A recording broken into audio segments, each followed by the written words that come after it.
Tá. Porque é inverso, como é que eu vou saber? Nunca tô.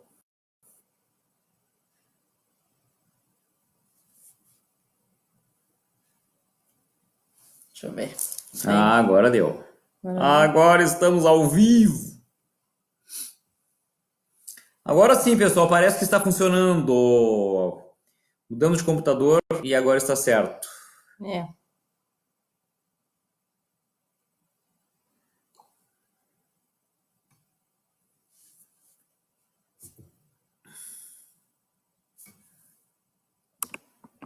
Beleza, beleza. Obrigado, Joel. Assistência.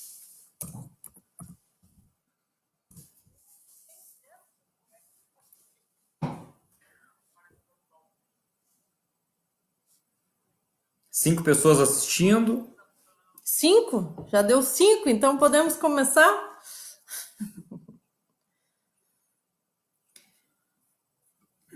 Boa noite, pessoal.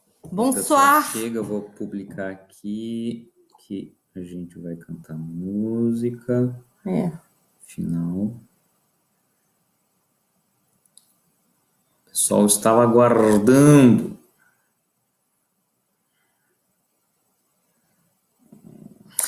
Dez pessoas assistindo. Podemos começar então? Podemos começar. Muito obrigada pela ajuda aí. Obrigado. Problemas técnicos. Retornos. Mas a gente mudou de computador e deu certo.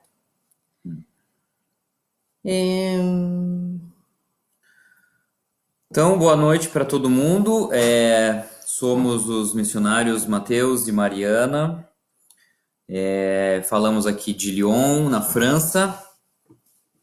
E hoje, então, nós nos propomos para falar mais especificamente sobre o nosso trabalho.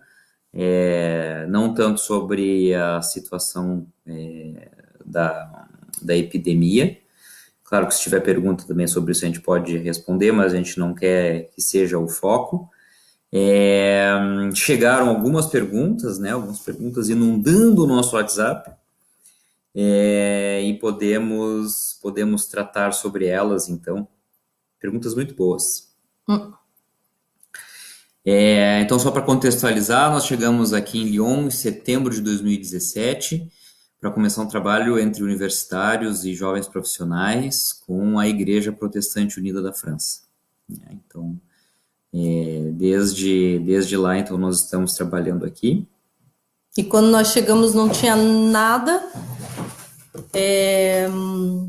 nada que existe hoje. Existia, né? Existiam casas, existiam pessoas, existiam igrejas. Mas, assim, uma realidade das igrejas na França, de um modo geral... Vou falar mais de Lyon. Vamos falar de Lyon, né? Das igrejas protestantes de Lyon, que aqui na França, a igreja protestante, que seria a reformada, se uniu com a luterana. Então, hoje é a Igreja Protestante Unida. Isso já fazem 8 anos que houve essa união. E as igrejas aqui na França, em Lyon, elas são a maioria idosa. Assim, o grande público é idoso, é de 50 anos para cima. Tinha na época que nós chegamos muito poucos jovens, assim, adolescente quase nada, criança até tem, porque tem os jovens adultos, né? Aqui as pessoas têm filhos bem mais tarde, a partir de 30 anos. Então tem essas famílias que têm suas crianças e esse jovem estudante e jovem profissional até 40 anos não era muito presente nas igrejas e não tinha nenhuma proposta para eles, na igreja especificamente. Tinha um pequeno grupo que se reunia num lugar... Duas vezes por mês. 2 vezes por mês e que reunia 5 pessoas, na época quando chegamos, né? E a partir desse contexto, começamos a conhecer um pouco mais o contexto da cidade, a visitar as igrejas, a participar de algumas atividades que aconteciam, que existe bastante. Pode parecer que não, mas existem muitas atividades que acontecem nessas igrejas, mas nada voltado para esse público mais jovem. Tipo, tem até tarde de jogos para os idosos. É bem legal a iniciativa, só que à tarde, quem trabalha e estuda não pode participar. Também praticamente nada no sentido de evangelização, ações missionárias, assim, realmente é muito pouco, né? Eles têm um trabalho de ação social, assistência social que é muito bom, eles têm um departamento, é uma associação que é independente da igreja, que trabalha só com isso e faz um trabalho sensacional, mas ao mesmo tempo E essa com parte refugiados também, isso. bem legal. Mas essa parte de anúncio da palavra, pessoal de fora da igreja, realmente é uma falta, assim, é uma necessidade muito grande para a igreja. E com relação, e por causa disso, como consequência disso, a gente percebe que a igreja, sei lá, em 10, 20 anos, ela realmente tem uma grande tendência de morrer, assim, né? Essa é a- Então, desde que a gente chegou, a gente vem desenvolvido um trabalho. A gente, primeiro, a partir desse grupo que já existia, nós propusemos atividades todas as semanas, todos uma vez por semana, ao invés de 2 vezes ao mês. E começou a dar muito certo. Intensificamos muito a questão de fazer anúncio na internet. Eles tinham um grupo fechado só, não tinha nenhuma página, nada. E a gente percebeu assim, vamos ousar, vamos tentar ferramentas diferentes. E começou a dar certo. Muita gente começou a aparecer na atividade que não conhecia ninguém, porque tinha visto o anúncio e achava interessante. A gente tenta fazer de uma maneira que comunica para essa faixa etária. E começou a dar certo, assim. Então, em 3, a gente começou a fazer. A gente chegou em outubro, final de setembro, começo de janeiro, a gente já começou os primeiros testes, as primeiras atividades, e aí, em março, a gente já tinha 15 pessoas que participavam do grupo. Então, com isso, a gente foi percebendo que existia uma busca por espiritualidade de forma geral, assim, né? Não necessariamente Jesus Cristo, mas existia uma procura. E com isso a gente foi desenvolvendo cada vez mais e propondo coisas diferentes, não eventos, porque eu acho que existe muito isso aqui A na igreja cultura, faz muito evento, muito evento. muito evento. Tem muito, tanto é que agora tá o maior debate. Eu estou numa equipe que está organizando um evento para um feriado que vai ter aqui em maio e no final de maio, e aí é muito evento, assim, tem o tempo todo. O que a gente tinha como intenção era justamente porque a gente viu que tinha muito evento onde as pessoas não se conheciam praticamente. A gente quis criar uma rotina e um lugar de comunhão, realmente um lugar onde as pessoas vinham e podiam se conectar entre elas e se conectar ao evangelho. E aí, a partir de setembro de 2018, mudamos de local, a gente se encontrava no local e depois a gente veio para esse local onde a gente está hoje. Hoje a gente mora na igreja, a gente mora em cima, no terceiro andar, e embaixo tem a igreja luterana, que tem culto só uma vez por mês, e tem outras comunidades que usam o local durante o final de semana, mas durante a semana fica vazio. Então a gente fez uma reforma, assim, tiramos os bancos da igreja, fizemos um espaço bem legal. Algumas pessoas aí da Fé e Vida já vieram aqui, sabem como é, já comeram nesse lugar e tudo. E aí, a partir disso, a gente começou a propor coisas, continuamos toda semana, propomos o curso Alfa, que é um curso básico da fé, mas ele pode muito ser usado para evangelização, porque ele trata de questões básicas. Nós, por conta própria, a gente meio que mudou algumas ordens, porque a gente acha que a ordem do Alfa, para quem não é cristão, ela não é muito favorável. Inclusive, tem o pessoal da equipe Alfa na França que está entrando em contato com a gente, porque eles querem saber um pouco como a gente pensa com relação a isso. E tem dado super certo. Então, ano passado, né? A gente fala ano passado de setembro a setembro. Então, de setembro de 2018 a setembro de 2019, o grupo realmente se consolidou e de 15 pessoas se tornou 30. E hoje a gente atinge umas 50 a 60 pessoas e nos nossos encontros a gente reúne umas 30 pessoas, esse ano, né? Então é isso. E o trabalho, a gente trabalha bastante. Porque além desse trabalho que a gente tem com esse grupo que se reúne nesse lugar aqui, a gente faz permanência nesse lugar.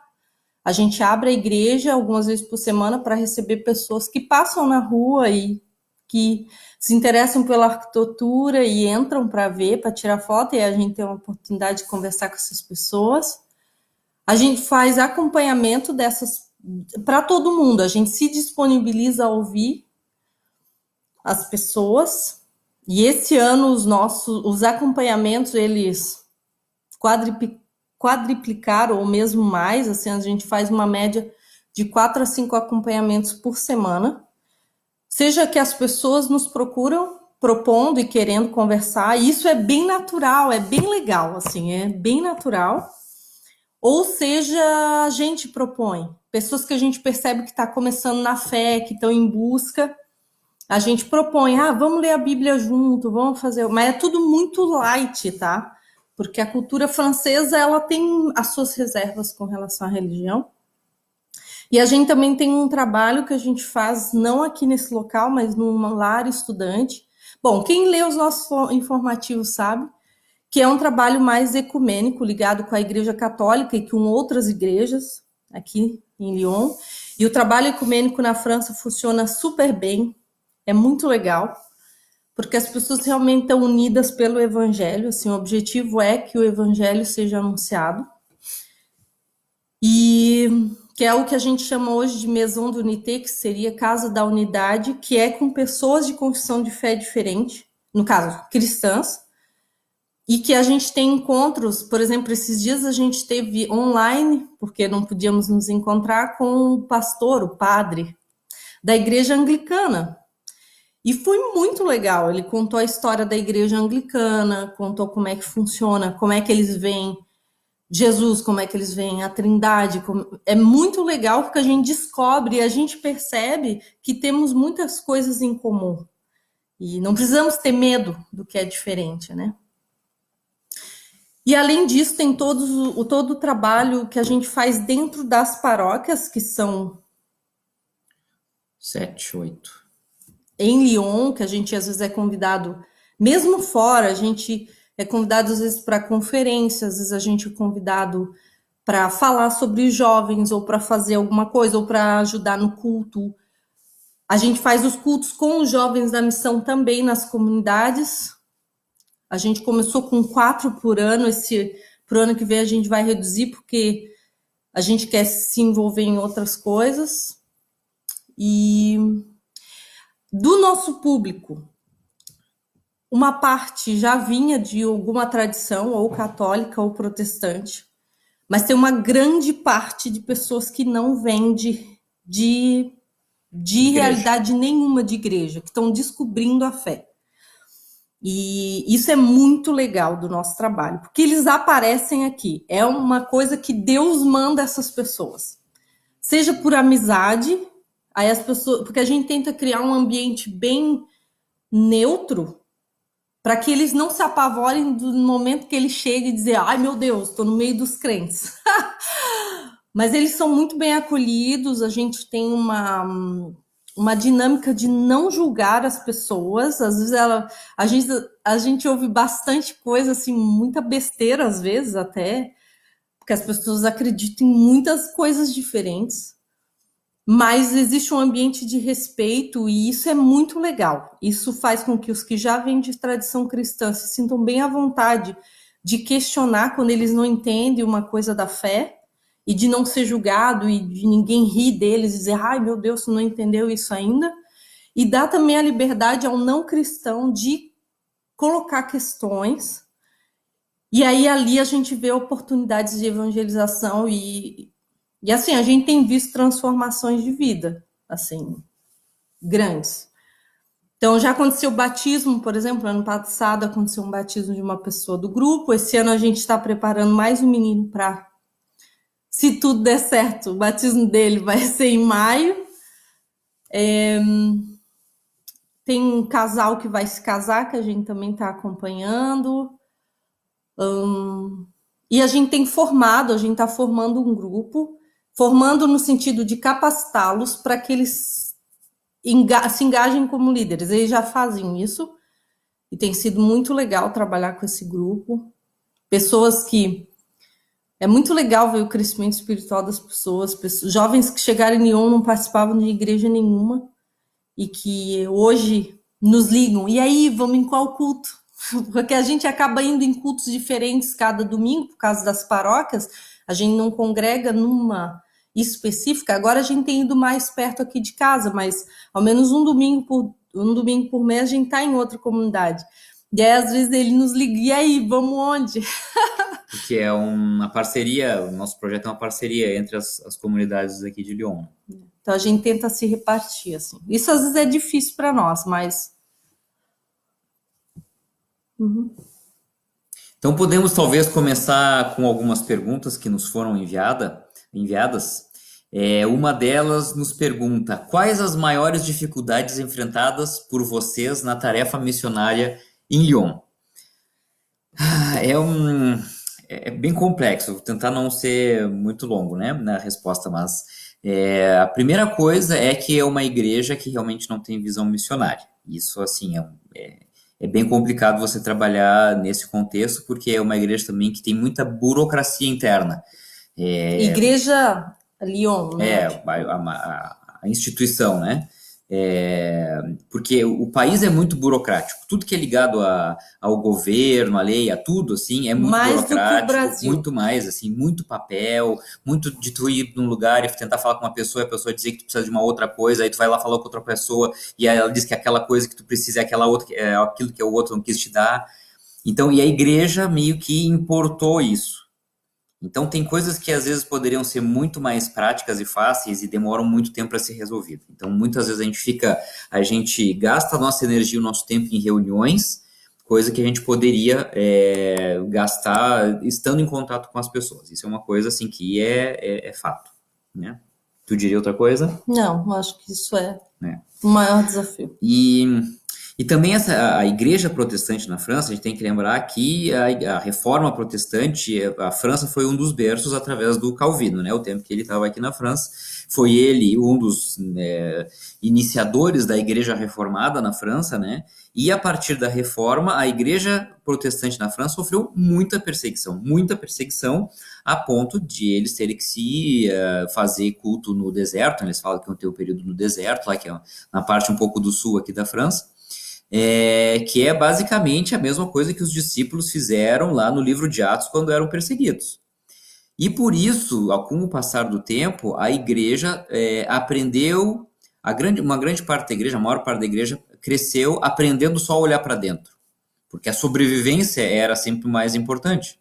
Cuidar dos seus, a minha família, os protestantes. E lógico que você, sabendo desse contexto de perseguição, você entende isso, né? Então, hoje, que se vive essa liberdade religiosa e que, na verdade, é algo super recente, a liberdade religiosa na França só começou em 1905. Então, a gente vive há pouco mais de 100 anos essa liberdade. É algo muito recente. Então, a igreja, ela está aprendendo a olhar cada vez mais para fora. Acho que desde quando a igreja se uniu, né, a reformada com a luterana, eles já começaram com essa ideia. Tanto que eles criaram um slogan para a igreja, que é Igreja de Testemunhas, né? Justamente incentivando as pessoas a testemunhar do Evangelho. E agora, o pessoal que está na presidência da igreja está trabalhando muito com relação a isso, né? A novas formas de igreja, a novas formas de ministério, né? Então, a gente tem um respaldo muito grande do nível nacional da igreja. São pessoas que respeitam muito o nosso trabalho e a gente é muito apoiado por elas, né? Então, isso assim é o lado bom da coisa. Uma das primeiras reuniões que a gente teve depois já de um ano, durante a avaliação, né? Teve uma pergunta depois sobre a avaliação do trabalho, que uma pessoa falou: olha, isso que vocês conseguiram fazer até aqui, vocês realmente conseguiram mover essa estrutura pesada de igreja que existe em Lyon. Então, as pessoas conseguem ver o trabalho missionário, né? Não é porque somos nós, Mateus e Mariana, que estamos fazendo, mas é justamente uma iniciativa missionária que é feita no meio de uma igreja que é histórica, que é muito tradicional. E que tem todos esses problemas e que está dando super certo. Assim. Que é possível, né? É possível. E a gente fala assim, a gente não faz nada de extraordinário. Nós não somos mágicos, nós não somos super nada, não somos super missionários, não. Nós simplesmente conseguimos pensar em estratégias a partir da cultura que eles vivem e coisas que eles não conseguem pensar meio que fora da caixa. Acho que é principalmente... É o poder do Espírito Santo agindo literalmente nas pessoas e fazendo com que as coisas aconteçam, né? Então, é só permitir que ele faça. Uma outra pergunta: quais maiores alegrias no trabalho missionário que estão fazendo até o momento? Acho que justamente isso, assim, são as alegrias que a gente tem, sabe? De ver um resultado tão positivo em tão pouco tempo, fazendo coisas tão simples como a gente faz, sabe? E perceber que realmente a principal questão da obra missionária é o relacionamento com as pessoas. E quando você propõe esse relacionamento para pessoas que desconhecem a igreja, desconhecem a fé cristã, elas abraçam com uma naturalidade assim que é muito bonito de ver.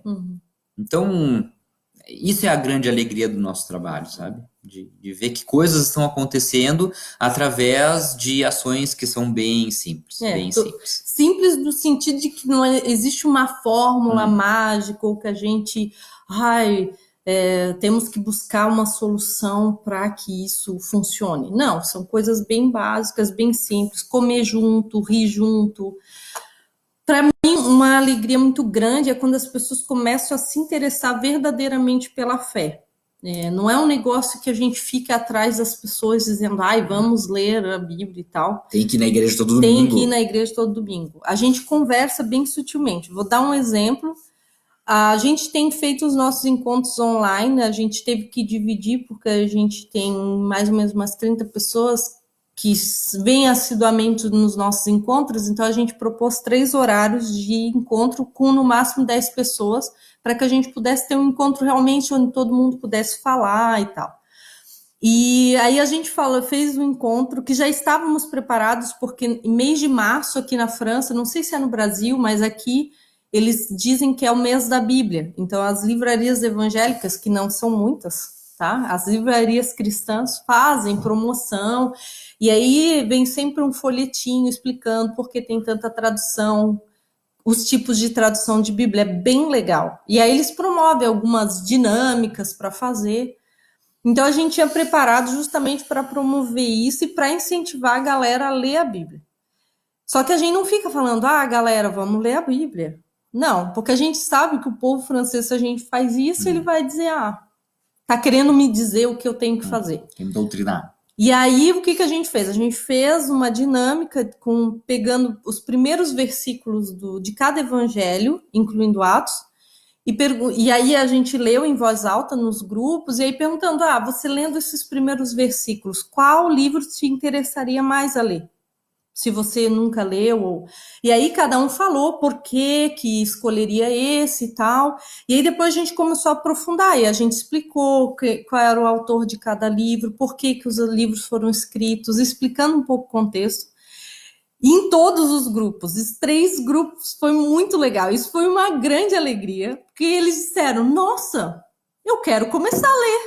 Eu vou começar a ler um dos evangelhos. E a gente nem precisou dizer para eles fazerem. E aí depois a gente mandou um monte de vídeo e material de apoio para que incentivá-los. A gente também está relendo. Então foi muito legal. É muito legal quando a gente vê isso, ou quando alguém vem e quer pedir um acompanhamento. Eu queria que você me acompanhasse na leitura de um livro. Ou, nessa semana já teve de novo. Se eu tiver alguém para me acompanhar, eu começo a ler. Então, isso é uma grande alegria, né? De ver a transformação de vida nessas pessoas, na vida dessas pessoas. Mas uma coisa também a gente tem que lembrar que muitas pessoas ficam com a gente um período muito curto.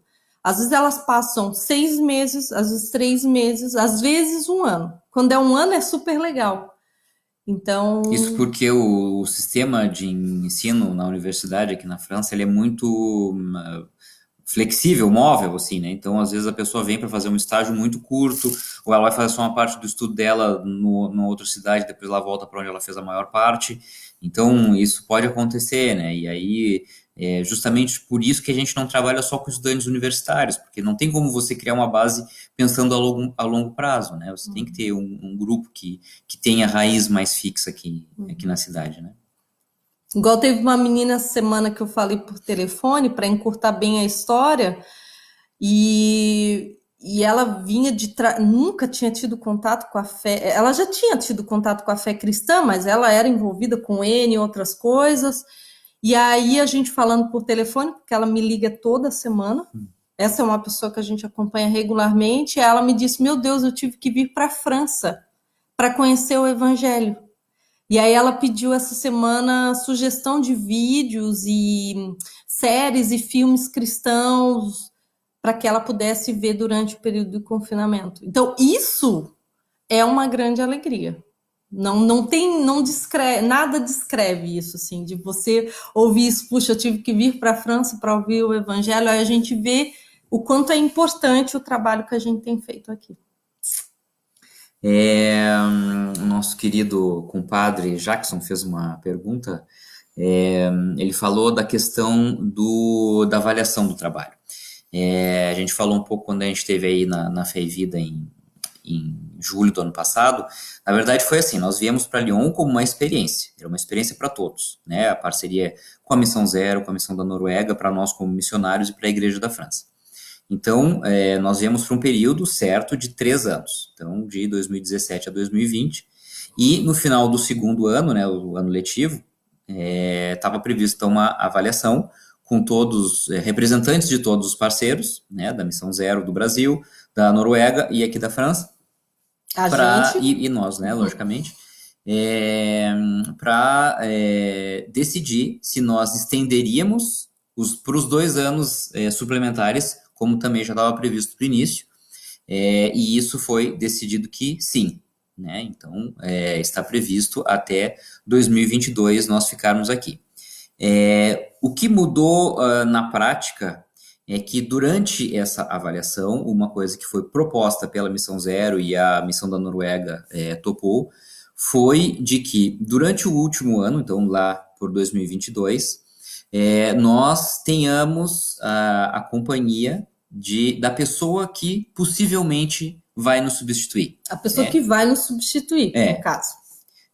Porque a ideia, depois que nós sairmos, ou que nós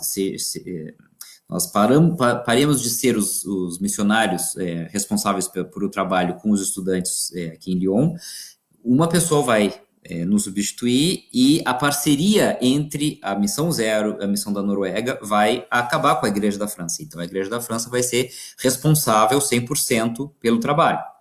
Então, foi proposto que os parceiros do exterior sigam contribuindo o mesmo montante financeiro até o final, para que com isso eles guardem, eles façam uma reserva financeira para sustentar essa terceira pessoa que estaria conosco durante um período de tempo, que a gente não sabe ainda como é que isso vai acabar acontecendo na prática, no final do projeto, para que justamente não haja uma quebra muito brusca e a gente realmente consiga passar um pouco daquilo que a gente vive para essa pessoa que vai nos substituir. Justamente por causa daquilo que o Matheus falou no início.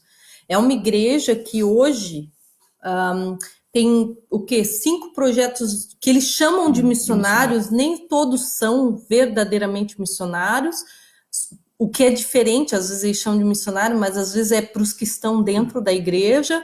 Então, tem 2 ou 3 que são realmente projetos missionários, e o nosso está incluso. Então, mesmo os pastores das igrejas, eles não têm essa formação missionária. Então, eles não têm essa visão. Então, foi sugerido de ter esse período justamente para que a gente possa trabalhar a visão com essa pessoa e que essa pessoa entenda o que é necessário para a continuidade do projeto, porque senão vai se tornar, sei lá, talvez perca um pouco desse valor que tem missionário. Até para que vocês saibam, outra coisa que mudou é que a partir dessa reunião foram tomadas decisões também de preparação de Lyon para até 2022, né? Então, por exemplo, no sábado, dia 18 de abril, estava programado um dia da Missão DIP, que seria um dia para a gente conversar com a liderança da igreja local aqui, com todas as igrejas, era aberta para todo mundo, onde também a gente passaria um dia juntos falando um pouco da visão, de como cada comunidade pode contribuir ainda mais para a missão, para que dê cada vez mais certo e para que eles entendam por que que a gente caminha em certas direções, porque às vezes eles acham estranho decisões que a gente toma. Não que não dê certo, dá certo, mas não é, eles nunca pensariam em fazer assim. Então a gente estava programado, agora a gente vai ter que pensar numa outra data, mas todo mundo hoje já entende que é importante isso, porque é um projeto que precisa desse cuidado para depois, né? Para que ele continue cumprindo a sua missão em Lyon. Senão ele vai se tornar um grupo de jovens adultos, e não é isso. A gente forma esses jovens para que eles possam ser missionários onde quer que eles estejam, para que eles possam ser evangelizados, compartilhar o evangelho, para que, se eles já são cristãos, que eles possam contribuir nas suas igrejas. E graças a Deus, assim, tem acontecido. A gente tem ouvido muitos testemunhos disso. Até talvez para complementar a pergunta do Jackson, assim, porque o propósito do nosso trabalho não é formar uma comunidade de jovens. Não, na verdade é seguir trabalhando em parceria com essas outras comunidades que já existem, onde a maioria das pessoas são mais idosas, para que através do nosso trabalho eles possam ser integrados, jovens integrados nas comunidades já existentes e auxiliarem na renovação dessas comunidades. É. Então, por exemplo, uma coisa que está acontecendo agora é que um dos nossos jovens, vários já são líderes em algumas coisas que acontecem na comunidade, mas um dos nossos jovens, por exemplo, a partir da próxima mudança dos conselhos de igreja, dos presbitérios, né, ele vai integrar o novo presbitério. Né, de uma igreja que é a maior de Lyon, assim, a igreja protestante mais importante. A maior comunidade assim. Daqui, né? Então, estava previsto para março, né, os presbitérios, por causa do vírus, eles tiveram que adiar tudo, né? Mas é um exemplo, assim, é essa renovação que a gente quer propor com o nosso trabalho. A Mariana falou sobre o nome da missão, né? Só lembrando que a gente usou o nome DIP, que é a sigla para jovens estudantes e jovens profissionais protestantes, né? Então, só lembrando.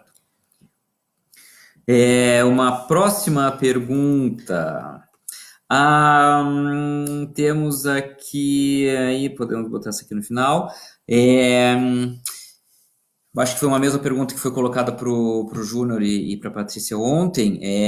Vocês acham que os europeus estarão mais abertos ao evangelho após este momento histórico, ou o ser humano ainda será mais exaltado por aí?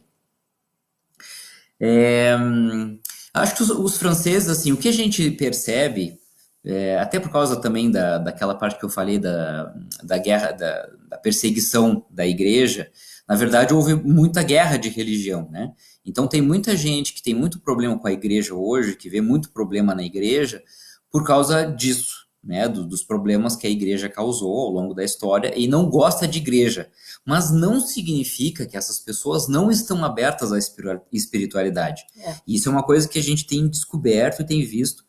Então, de novo, assim, é claro que a gente carrega um peso de história muito grande quando a gente fala de igreja, né? Tipo, igreja protestante, tem muita gente que nem sabe o que é igreja protestante na França. Tem isso ainda, né? Mas quando a gente consegue criar esses relacionamentos, esses vínculos e ver com as pessoas que não percebem essa tradição histórica da igreja, aí fica até mais fácil para a gente abordar as pessoas. Isso acho que a gente não... A questão do humanismo na França, ela na verdade não é de todo mal, assim, tem um lado muito positivo disso, que na verdade, se a igreja sabe usar esse viés para entrar na questão da evangelização, a gente consegue algo bem, bem positivo. É claro que, assim, uma coisa que... essa questão da divisão entre o Estado e a religião aqui na França é um negócio que funciona de uma maneira que nada religioso, de nenhuma religião, pode estar ligado aos prédios do governo. Então, significa que em nenhuma escola pública pode existir manifestação religiosa. Ou seja, todas as crianças, se elas nunca tiveram contato nenhum com religião, provavelmente elas não vão ter até os seus 18 anos de idade. E isso, elas crescem muito baseadas na questão do racionalismo. Então, é muito comum você encontrar pessoas que não acreditam em nada de milagre, por exemplo. Mesmo da igreja. Mesmo dentro da igreja. Isso. de que acho que milagre não é para os nossos dias. Então as pessoas não conseguem, por exemplo, ler a Bíblia através dos olhos da fé.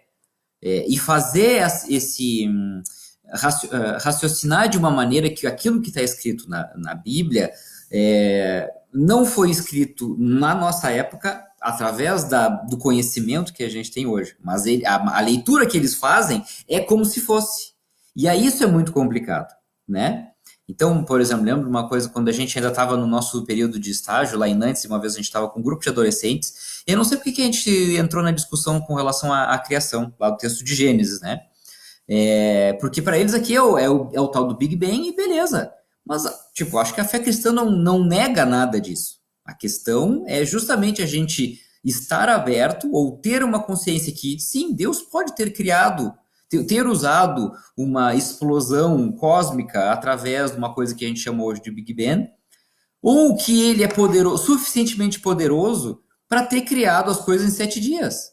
Só que isso não muda nada hoje para nós aqui, entende? Então Você não respondeu a pergunta. Qual que era a pergunta? A pergunta é se acha que as pessoas vão voltar. Isso, desculpa. Se eu posso responder, eu acho que sim, eu acho que vai trazer um impacto muito positivo. A gente tem visto isso principalmente já desde o nosso público. Como eu falei para vocês, a gente tem metade e metade. Pessoas que tinham já contato com a fé cristã e pessoas que não. E a gente percebe que esse momento de crise tem feito essas pessoas se aproximarem mais de Deus. A gente tem usado essa oportunidade justamente para trabalhar isso com eles. Por isso que a gente fez a proposta dos evangelhos semana passada, agora eles estão lendo. Para o final de semana a gente também já está preparando um negócio sobre a Páscoa, o significado, ressurreição, porque agora é o momento. E a gente vê que muitas pessoas, porque aqui, ao contrário do Brasil, só pensar assim, batistas, mais pentecostais, eles são bem assíduos aos cultos, mas os protestantes não são assíduos aos cultos, por exemplo. Se vão um culto por mês, a gente tem que a gente tá no muito lucro. bom. Então, as crianças, os adolescentes, mesmo em casa de protestante, eles crescem com essa imagem de que o culto você não precisa ir. E a gente percebe hoje que eles estão sentindo falta disso.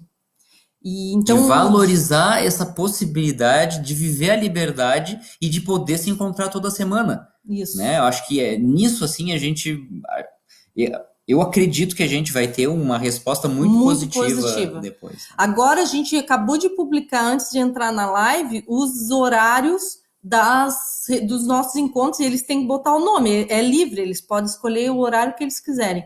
As pessoas que colocaram o nome primeiro, que já colocaram, são as pessoas que no início, às vezes não vinham. Não, agora elas fazem questão de participar da discussão, a gente manda hinos, a gente manda texto bíblico, eles leem, eles compartilham. Então a gente tem percebido que isso tudo, ao menos aqui, com essas pessoas que a gente tem tido contato, a gente acha que vai ser bem positivo. E é isso. Não sei se a gente vai conseguir responder tudo, né? A gente já falamos, estamos quase a 40 minutos. Vocês nos mandam parar, viu? Pode mandar uma mensagem aí aqui no Face ou no WhatsApp. Mandem parar. Como que a gente acha que esse momento vai afetar as missões mundiais, o nosso projeto especificamente, por exemplo, falando em questões financeiras e outras coisas, né? Talvez o impacto. Eu tenho pensado muito com relação a como a igreja funciona, né? Acho que a gente tem que aprender a ser igreja, a se reinventar dependendo do contexto, né? Eu acho que cada vez mais a gente vai caminhar para modelos independentes de igreja, no sentido que a gente não precisa ter uma denominação para ser igreja, né? Isso a gente sabe. Qualquer casa que tem alguém aberto, disponível para ceder o espaço e fazer alguma coisa, já pode ser igreja. Eu acho que esses modelos alternativos vão ganhar muito espaço, e principalmente de não se ter uma pessoa de tempo integral trabalhando que é 100% paga pela igreja, né? Eu acho que se alguma coisa afetar financeiramente no lado negativo disso, nesse período, eu acho que tem que começar a pensar de outras formas. E nós estamos completamente abertos a esse tipo de coisa. Nós, justamente, acho que pela experiência de ministério que a gente tem até hoje, a gente não teme por esse período, porque a gente sabe que dá para fazer de outra maneira, de outra forma. Porque realmente todo o nosso sustento, né, a grande parte do nosso sustento vem de doações, seja de pessoas que doam aí no Brasil, seja de pessoas que doam na Noruega, seja de pessoas que doam aqui na França. E se nós pensarmos que economicamente os 3 países vão parar, sei lá, por 1 mês, 2 meses, a gente pode ter uma grande baixa na questão das ofertas, a gente tem completa consciência disso, né? Mas ao mesmo tempo, eu acho que em momentos assim a gente pensa na questão justamente do impacto da missão no mundo, né? Eu acho que, por exemplo, a NMS, a missão da Noruega, já faz alguns anos, porque ela deixou de ser missão, de ser igreja de Estado, e ela está nesse processo. Então, hoje a NMS e muitas igrejas na Noruega, que antes era o governo que pagava o salário dos pastores, hoje precisam pagar seus pastores. Então, houve uma... Não é que eles não têm dinheiro, eles têm, eles fizeram reservas e tudo mais, sempre administraram muito bem as doações, mas eles estão justamente se preparando para reorganizando a estrutura e tudo mais, para continuar cumprindo a sua missão. E eu acho que doar para missões ou contribuir com missões é um chamado da igreja, né? Seja ela qual for. Então, até conversando com um dos responsáveis da NMS, antes de toda essa crise, né, relacionada a outras coisas que eles estão vivendo, a gente falou, será que os projetos precisam se preocupar com relação a isso? E ela nos disse, não, esse é o nosso chamado. Então, só vai atingir os projetos quando realmente não tiver mais solução, mas primeiro a gente mexe em estrutura, a gente mexe em um monte de outras coisas, a gente pensa em novas maneiras de funcionar, mas a missão precisa continuar. Então, eu acredito que também isso nos impulsiona, desculpa, para continuar também aqui, né, na missão e continuar na missão e fazer missão. Acho que esse é o nosso chamado. Como o Matheus falou, talvez mude algumas estruturas, mas esperamos que isso não impacte negativamente a missão, né? Outra pergunta: quais são as suas principais atividades diárias e semanais com o projeto? E agora com o isolamento, em que mudou? A Mariana já falou um pouco, então a gente tem encontros fixos na segunda e na terça à noite, e a gente manteve. A única coisa que a gente teve que fazer foi dividir o grupo da segunda-feira, porque são muitas pessoas, então a gente dividiu em 3 pequenos grupos para poder ter verdadeiramente discussão pela internet, senão né, com mais de 10 pessoas em vídeo é muito complicado, então a gente dividiu isso. Mas por outro lado, e a gente faz cultos, como a Mariana falou, nas comunidades. A gente tinha um culto programado para o dia 22 de março, que a gente logicamente teve que cancelar. A gente tinha uma ação missionária junto com o pessoal da Pastoral Jovem da Igreja Católica para o dia 19 de março, que a gente também teve que cancelar. Então são todas coisas que provavelmente vão acontecer depois, mas são atividades esporádicas. Por outro lado, a gente tem muito trabalho assim que é uma coisa mais de bastidor.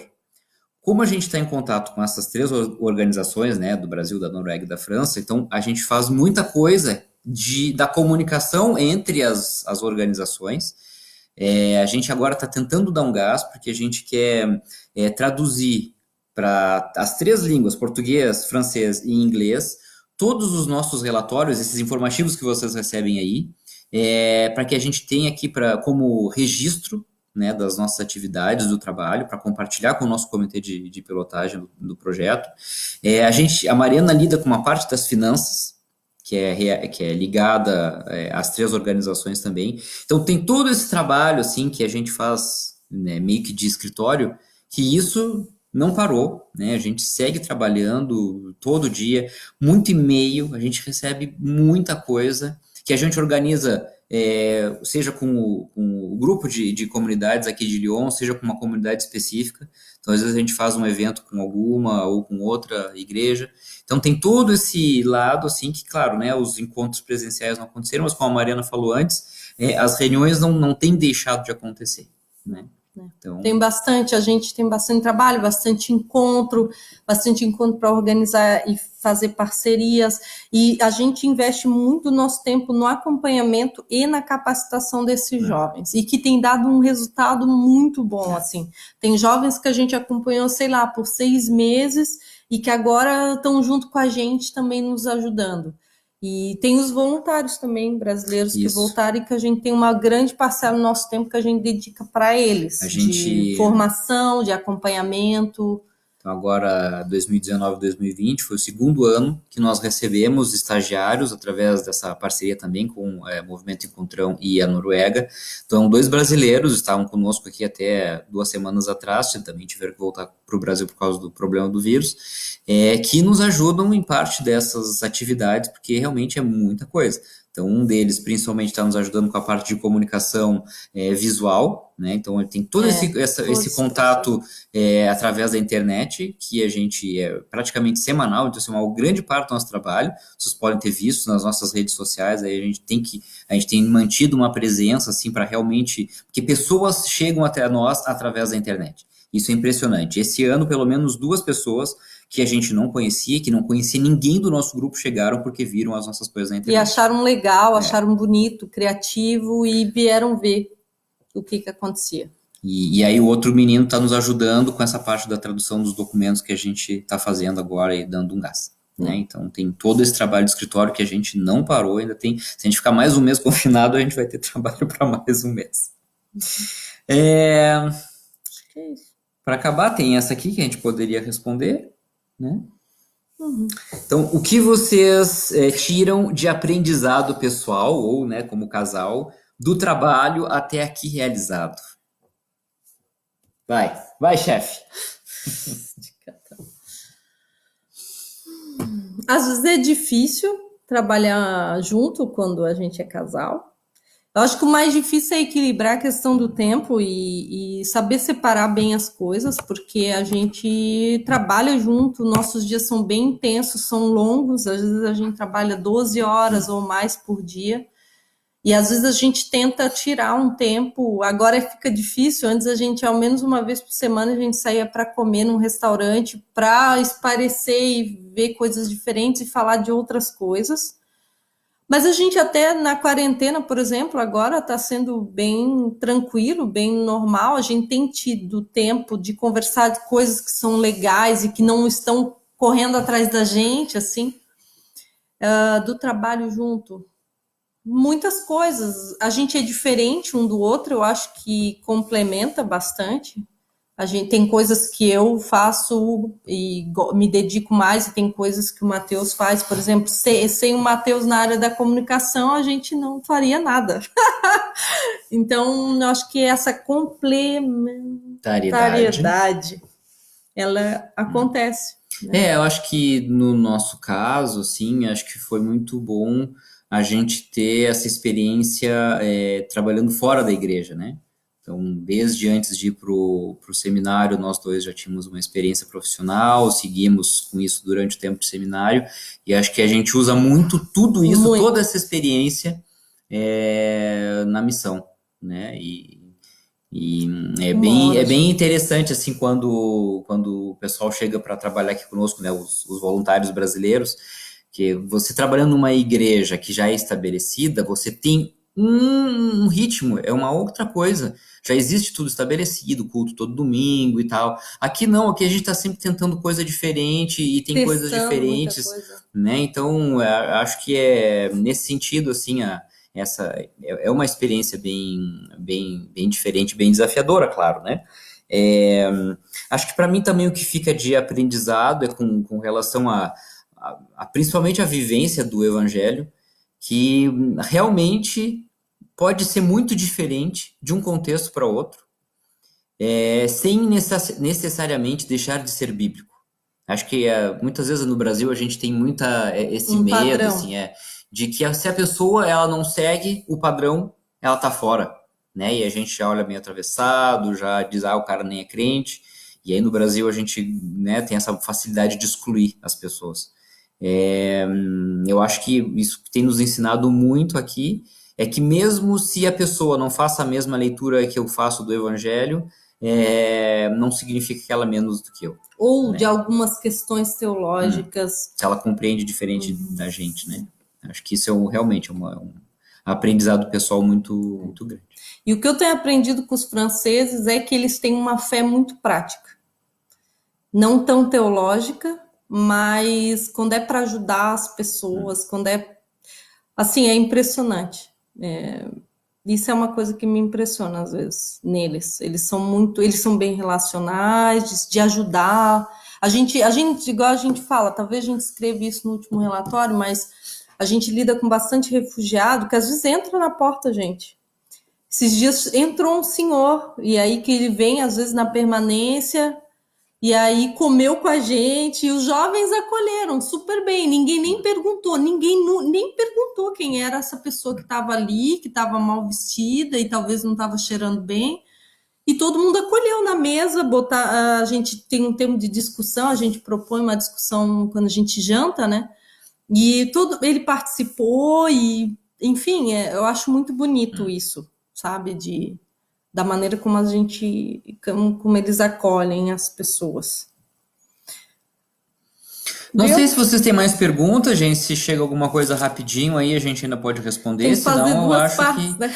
eu acho que a gente já esgotou Extrapolou o tempo o de tempo. vocês, né? Porque já estamos falando há 50 minutos praticamente.